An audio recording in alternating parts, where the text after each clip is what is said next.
नमस्कार और इंटरनेशनल सहकारिता वर्ष की सबको हार्दिक शुभकामनाएं। यहाँ पे फेडरेशन के और कोऑपरेटिव के बहुत सारे लोग हैं, बहुत सारे अधिकारीगण हैं, उनको मेरा नमस्कार। मैं आज कोई यहाँ पे कंपनी प्रेजेंटेशन नहीं दे रहा अपने प्रोडक्ट का।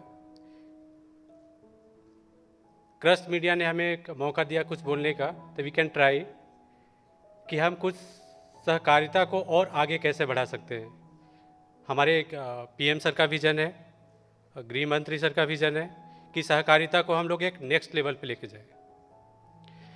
अभी अगर हम लोग सहकारिता की अगर बात करते हैं तो उसमें जितने भी कोऑपरेटिव हैं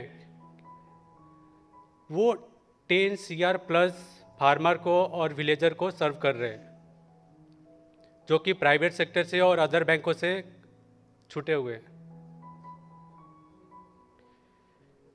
और आगे का विजन ये होना चाहिए कि जो छोटे छोटे गांव हैं वहाँ भी कोऑपरेटिव होना चाहिए। बहुत सारे लोग बोलते हैं कि बहुत कंपटीशन है, प्राइवेट बैंक आगे हैं, पीयूसी बैंक हैं। हमारे इंडस्ट्री में भी बोलते हैं कि आप फिनटेक में हो, बहुत सारे कंपटीटर हैं। मैं एक ही जवाब देता हूँ सिंपल सा, कि मैं जिनको जानता हूँ आप नहीं जानते हैं, जिनको आप जानते हैं मैं नहीं जानता। Same like that cooperative bank के लिए एप्लीकेबल होता है कि कोऑपरेटिव बैंक जहाँ पे काम कर रहा है उनके कस्टमर उनके ही हैं और उनके पास रहेंगे बिकॉज ऑफ ट्रस्ट। अगर आप हमारे पड़ोस में रहते हैं तो कोई भी सामान अगर ख़रीदना होगा तो किराने की दुकान से ही मैं लूँगा, किसी बड़े मॉल में नहीं जाऊँगा मैं। तो एक छोटा सा प्रेजेंटेशन है, road map of revenue growth. बहुत सारे बैंकों की समस्या होती है कि हम लोग रेवेन्यू कैसे बढ़ाएंगे, और बहुत सारे डाउट भी होते हैं, उनको कोई कंसल्ट करने वाला नहीं होता है। अगर किसी कंपनी के पास जाते हैं तो दे कैन चार्ज। स्टार्ट करते हैं कि क्या कर सकते हैं हम लोग। कुछ चीज़ें पेन पॉइंट है जो मैं इंडिकेट करना चाहूँगा। मेरी एज तो उतनी नहीं है कि मैं सहकारिता के बारे में बहुत कुछ जानता हूँ, लेकिन यहाँ पे एक सर हैं, शर्मा सर हैं, काफ़ी एक्सपीरियंस लोग हैं। अगर कुछ गलती हो जाए तो उसके लिए आप सारे कोऑपरेटिव वालों से मैं पहले ही क्षमा मांगता हूँ। अभी रोड मैप में हम लोगों ने 2-3 चीज़ें पॉइंट हम लोगों ने कवर अप करे हैं, R&D करे हैं। अगर कोऑपरेटिव को आगे लेके जाना है तो डिपॉजिट हमें मोबिलाइज करना होगा कि डिपॉजिट हम लोग कैसे बढ़ा सकते हैं। दूसरे प्रोडक्ट क्वालिटी लैंडिंग कैसे कर सकते हैं हम लोग। अगर डिपॉजिट की बात करते हैं तो बहुत सारी चीज़ें आती हैं कि हर सेक्टर के लिए अलग अलग डिपॉजिट कर सकते हैं। बच्चों के लिए कर सकते हैं, यंग जनरेशन के लिए कर सकते हैं, सीनियर सिटीजन के लिए कर सकते हैं। बहुत सारी चीज़ें one by one we can discuss.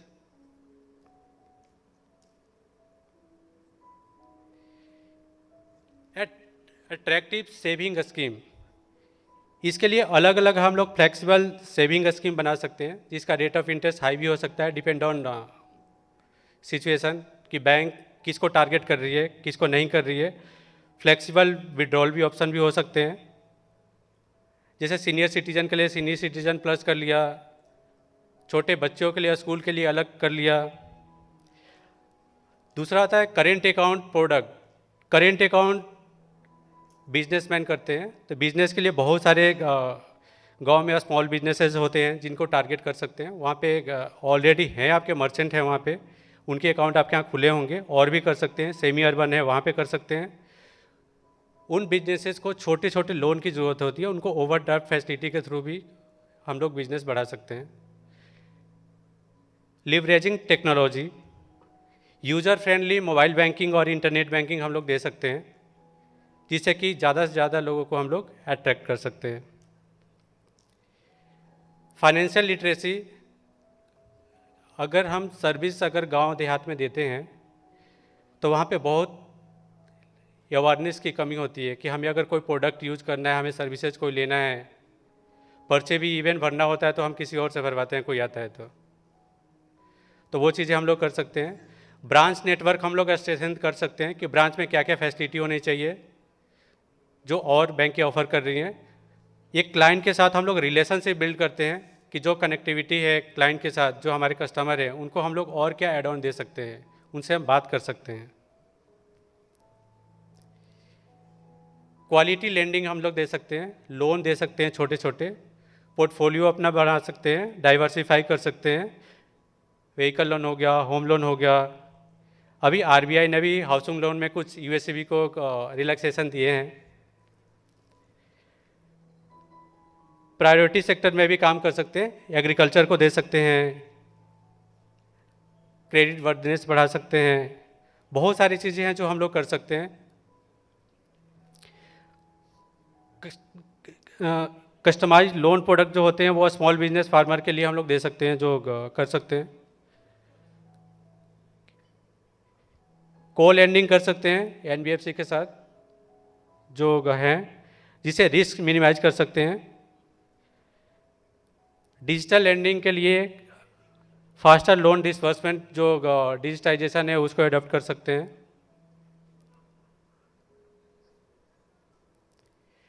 Revenue stream beyond traditional banking, कोई भी ट्रांजैक्शन करने के लिए फ़ी वगैरह हम लोग कलेक्ट कर सकते हैं। को ब्रांडिंग पार्टनरशिप कर सकते हैं, कार्ड में इशुएंस में बहुत सारी पार्टनरशिप है जहाँ पे कर सकते हैं। बहुत सारे वैल्यू एडेड सर्विसेज दे सकते हैं हम लोग।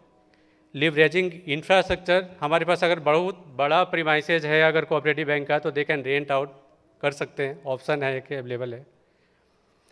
Participating in government scheme, government की बहुत सारी स्कीम है जहाँ पे एड ऑन हो सकते हैं और आगे सर्विसेज रेंडर कर सकते हैं, जैसे कि एग्रीकल्चर इंफ्रास्ट्रक्चर फंड है, पीएम विश्वकर्मा स्कीम है, कुछ फंड है। डिजिटल में यूपीआई हम लोग यूज कर सकते हैं, क्यूआर कोड यूज कर सकते हैं। कार्ड स्वैप मशीन भी हम लोग पेमेंट जो सर्विस प्रोवाइडर है, फैसिलिटेटर है, उनके थ्रू हम लोग यूज कर सकते हैं।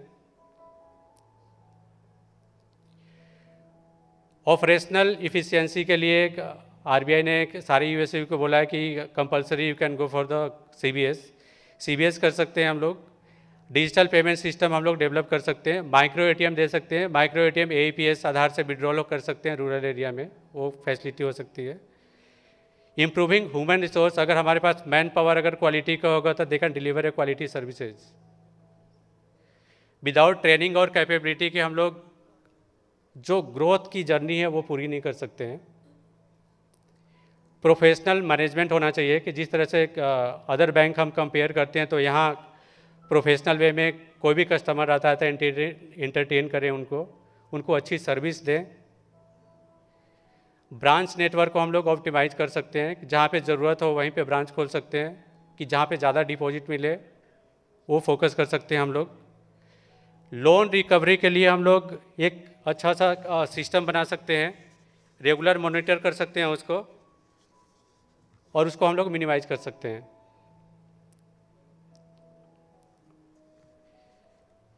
फाइनेंशियल इंक्लूजन, मेंबरशिप, कोऑपरेटिव और पैक्स जितने हैं सारे मेंबर बनाते हैं, तो मेंबर के थ्रू अपना बिजनेस एक्सपेंड कर सकते हैं।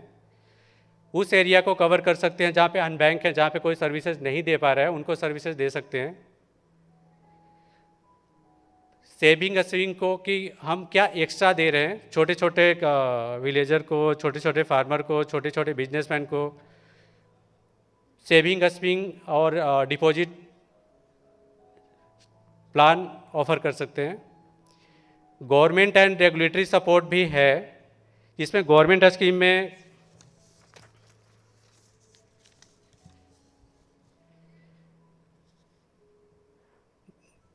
बहुत सारी फाइनेंशियल असिस्टेंस हमें मिला हुआ है।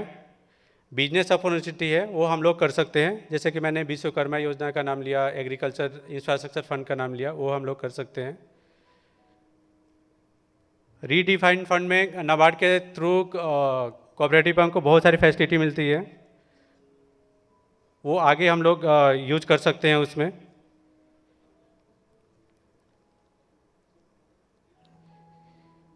कोलैबोरेशन मॉडल, अभी कोऑपरेटिव के लिए अम्ब्रेला ऑर्गेनाइजेशन बहुत सारी चीज़ें कर रहे हैं,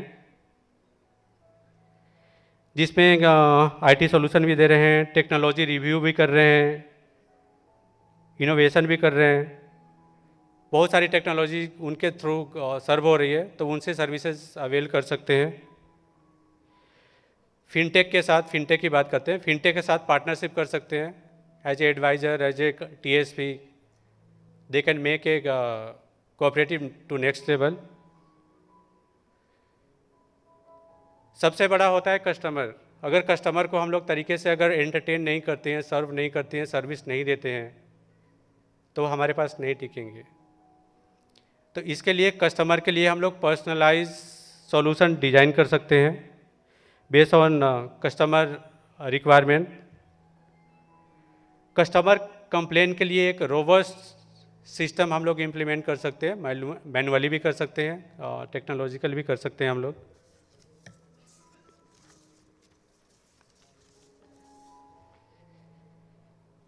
CRM हम लोग दे सकते हैं, कस्टमर रिलेशनशिप मैनेजमेंट, जहाँ से सारे कस्टमर की ओवरव्यू आ जाएगी कि क्या कर सकते हैं। सबसे बड़ी बात होती है फीडबैक मैनेजमेंट, कि अगर कस्टमर का कुछ फीडबैक है, कोई चीज़ अगर ब्रांच से अगर मेरे कोई खाली हाथ चला गया, फिर आके रिटर्न होके चला गया, तो उसका फीडबैक मैटर करता है कि कस्टमर हमारे ब्रांच से वापस क्यों गया। अगर रिटर्निंग के बारे में सोचेंगे एक बार, तो फिर सॉल्यूशन के बारे में भी हम सोचेंगे, और जब सॉल्यूशन के बारे में सोचेंगे तो वो सारी चीज़ें बिजनेस ऑटोमेटेड रोटेट होगा।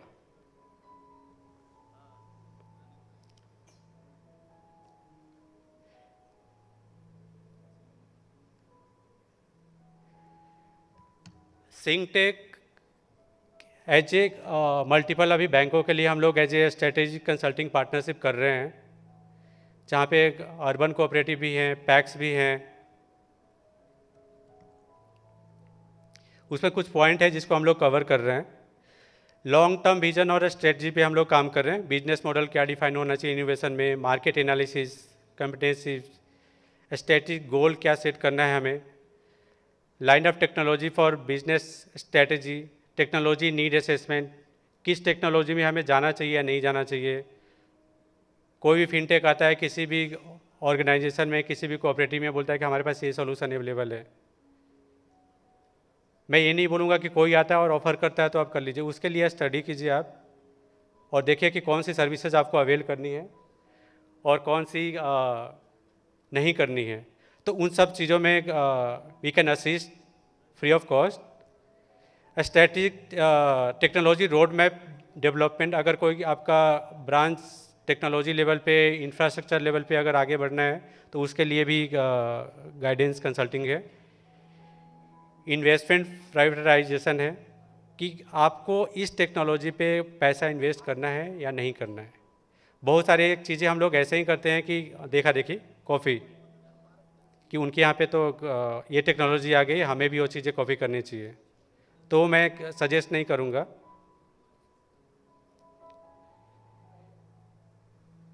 दूसरी चीज़ आती है कि कैपेबिलिटी कैसी है, ऑर्गेनाइजेशन कैसी है, उस पर हम लोग स्ट्रक्चरिंग कर सकते हैं, डिज़ाइन कर सकते हैं। टैलेंट स्किल अगर हायर करना है, मैन पावर हायर करना है, तो वो कर सकते हैं। चेंज मैनेजमेंट है, बहुत सारी चीज़ें कवर है। डिजिटल ट्रांसफॉर्मेशन के लिए जो भी चीज़ें चाहिए होती है, की digital transformation opportunity, developing digital transformation blueprint, we can provide all these things as a consulting part. बैंकों में रिस्क सबसे ज़्यादा होता है, तो रिस्क और कंप्लायंस के लिए भी we are providing the consulting. Performance and monitoring, जिसमें किस तरह से बिजनेस इन्हांस कर सकते हैं, क्या रिव्यू होना चाहिए, वो सारे चीज़ कवर कर सकते हैं। Thank you so much.